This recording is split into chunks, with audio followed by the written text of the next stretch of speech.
নমস্কার। আমাদের আজকের এই যে প্রেস মিট, আপনারা জানেন যে গত পরশুদিন কেন্দ্রীয় মন্ত্রিসভা কর্তৃক বাংলা ভাষাকে অনেক সময় ক্ষেপ করে, যেটা আগেই পাওয়ার কথা ছিল, প্রথম দিকেই পাওয়ার কথা ছিল, শেষ পর্যন্ত ধ্রুপদী ভাষা হিসেবে স্বীকৃতি প্রদান করা হয়। সঙ্গে আরও ৩-৪টি ভাষা আছে। এই যে এই স্বীকৃতি পাওয়ার পেছনে আমরা বাঙালির আন্দোলন ধারাবাহিকভাবে গত 2 বছর ধরে শুধু ত্রিপুরা নয়, পশ্চিমবঙ্গ সহ গোটা বাংলার অঞ্চল জুড়ে চলছে, সেটা সাক্ষী আপনারা নিজেরাই। এবং সেই সঙ্গে ত্রিপুরার যে বাংলা একাডেমি সহ আরও অনেকে এই আন্দোলনকে সমর্থন করেছে, সহযোগিতা করেছে, এবং তারাও নিজেরার মতো করে আন্দোলনে সামিল হয়েছে। বিভিন্ন ধরনের স্মারকলিপি পাঠানো হয়েছে।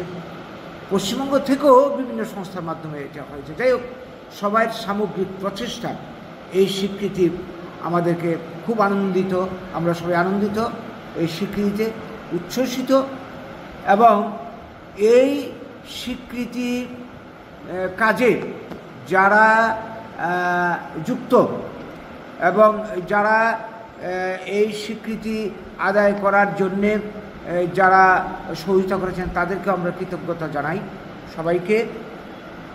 সেই সঙ্গে আজকে কেন্দ্রীয় সরকার তথা কেন্দ্রীয় শিক্ষামন্ত্রককে আমরা ধন্যবাদ জানাই, প্রধানমন্ত্রী সহ যারা রয়েছেন সংশ্লিষ্ট সবাইকে। আজকের দিনে যে কথাটা বলার, যে বাংলা ভাষা ধ্রুপদী ভাষা হিসেবে স্বীকৃতির বড় কথা নয়। বাংলা ভাষার যে উন্নত ভাষা, নোবেল পুরস্কারের ভাষা, বিশ্বের অন্যতম মধুর কোমলতম ভাষা, এবং 2 দেশের জাতীয় সঙ্গীত, ভারত এবং বাংলাদেশের, এবং সিংহলও, এত বড় একটা উন্নত ভাষাকে আজকে আমরা কিন্তু সেইভাবে ভারতের সংবিধান যেভাবে মর্যাদা দেওয়ার কথা ছিল আমরা পাইনি। আমরা দেখতে পাচ্ছি সরকারি কাজে বিভিন্ন ভাষায় স্বীকৃতি পেলেও বাংলা ভাষা এখনও সরকারি কাজে স্বীকৃতি এখনও মিলেনি, কাজকর্ম শুরু হয়নি। এটা আমাদের করতে হবে। বাংলা মিডিয়াম স্কুল, আমরা ত্রিপুরা, আসাম, ঝাড়খণ্ড, পশ্চিমবঙ্গের অনেক স্কুল বাংলা মিডিয়াম স্কুল বন্ধ করে দেওয়া হচ্ছে। এটার প্রতি একটা অবহেলার কাজ করছে, এবং পেছনে আরও অনেক কিছু রয়েছে আমরা আন্দাজ করতে পারছি। এই জায়গায় দাঁড়িয়ে আজকে এই স্বীকৃতি যথেষ্ট নয়।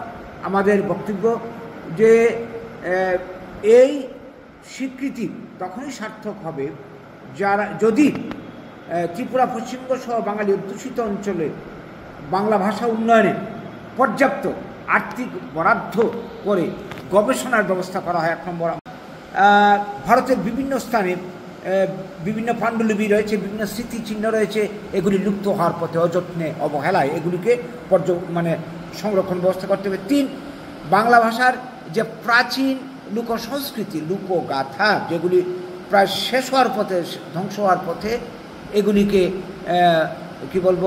বাঁচিয়ে রাখতে হবে, পুনরুদ্ধার করতে হবে।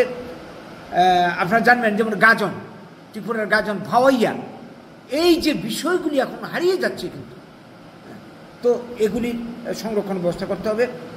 তারপর বাংলা ভাষায় এই শিল্প সংস্কৃতিকে যারা বাঁচিয়ে রেখেছেন, শিল্পী, তাদেরকে উৎসাহব্যঞ্জক পুরস্কার ব্যবস্থা করার মাধ্যমে উৎসাহ দিতে হবে এবং কর্মসংস্থানের ব্যবস্থা করতে হবে। 6 নম্বর হচ্ছে বিদ্যালয় থেকে কলেজ স্তর পর্যন্ত বাংলা ভাষার সাবজেক্ট টিচার ভ্যাকেন্ট পড়ে আছে, নেই, সাবজেক্ট টিচার নেই, পঠন পাঠন ব্যাহত হচ্ছে। সর্বস্তরে শিক্ষক নিয়োগ করতে হবে বিশ্ববিদ্যালয় স্তর পর্যন্ত। 7 নম্বর, জয়েন্ট এন্ট্রান্স সহ যত ধরনের প্রতিযোগিতামূলক পরীক্ষা আমাদের দেশে, যার মাধ্যমে চাকরি হচ্ছে কেন্দ্রীয় স্তরের এবং রাজ্য স্তরের, এই সমস্ত চাকরির প্রশ্নপত্র ইংরেজি এবং হিন্দিতে একদিন চলছিল, এগুলি বাংলায় চালু করতে হবে সব জায়গাতে। 8 নম্বর, অফিস, আদালত, থানা, প্রশাসন সহ সরকারি সমস্ত কাজে, রেল, বিমান পরিষেবা, ডাক, ব্যাংক, আজকাল আমরা দেখছি বাংলা ভাষা সরিয়ে সেখানে হিন্দি এবং ইংরেজি চালু করা হয়েছে, যে এই সমস্ত জায়গাতে বাংলা ভাষাকে ব্যবহারিক ক্ষেত্রে নিয়ে আসতে হবে। যদি এই পদক্ষেপগুলি নেওয়া হয়, তবেই একমাত্র এই স্বীকৃতি দেওয়া সার্থক হবে বলে আমরা মনে করি। আজকের দিনে দাঁড়িয়ে এই দাবি আমরা কেন্দ্রীয় সরকারের কাছে রাখছি আপনাদের মাধ্যমে, এবং এই দাবি আদায়ের প্রশ্নে আপনাদের সার্বিক সহযোগিতা আগের মতো আমরা চাইছি এবং গোটা রাজ্যের এবং গোটা দেশের বাঙালি বুদ্ধিজীবী বিদ্বৎ সমাজের সাহায্য চাইছি। এই বার্তাটুকু দেওয়ার জন্যে আজকের আমাদের এই সাংবাদিক সম্মেলন আয়োজন। Subscribe to Tripura Info and press the bell icon so that you never miss any latest updates and news on Tripura.